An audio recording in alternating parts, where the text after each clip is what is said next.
who knows something about the movie making business. Matter of fact, has made several of his own.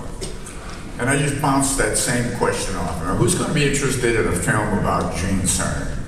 Big deal. He said, Gene, I don't want to offend you, but let me tell you something. And he hadn't seen the movie. He said, it's not about you. Seriously. And it's complimentary. He said, it's not about you.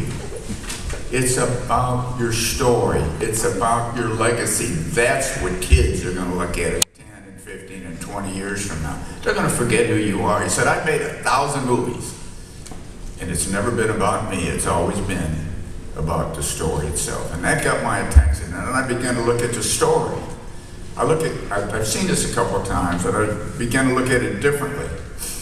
And now I'm extremely enthused because, and please understand where I'm coming from when I say this, because it's meant for your kids and grandkids and theirs. But when you look at a young kid who had immigrant grandparents, spent the better part of his first 18, 20 years on a farm that they had in Wisconsin.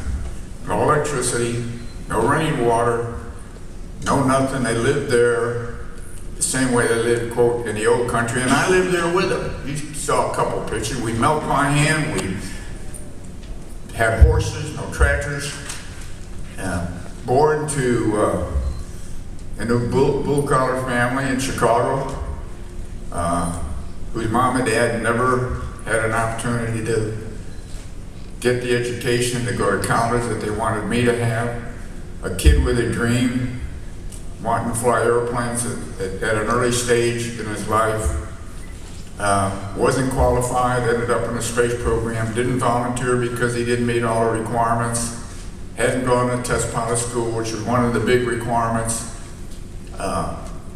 Selected out of a group of 1,000, whittled down to 400 or 500, whittled down to 30-some, and ended up being selected, flew 3 times, walked in space, went to the moon, lived on the moon, called the moon his home, commanded the last flight.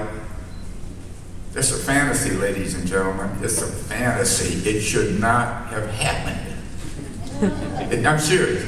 It should not have happened. It wasn't supposed to be that way. And I guess that's the point I want to make. That's what caught my attention when this gentleman told me, Gene, it's not about you.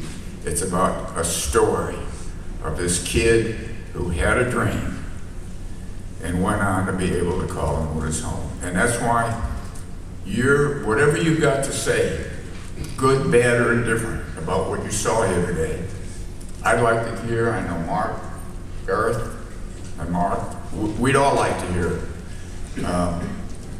And then particularly, I want to hear what you have to say as time goes on. You don't have to say that, boy, great film. That's not what I'm looking for. Maybe you can say, I wish you would have. I don't know.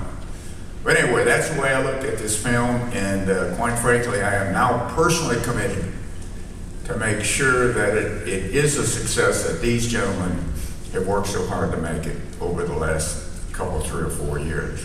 And I appreciate your even being in here to take a peek at it. Now, you may have some questions about that film.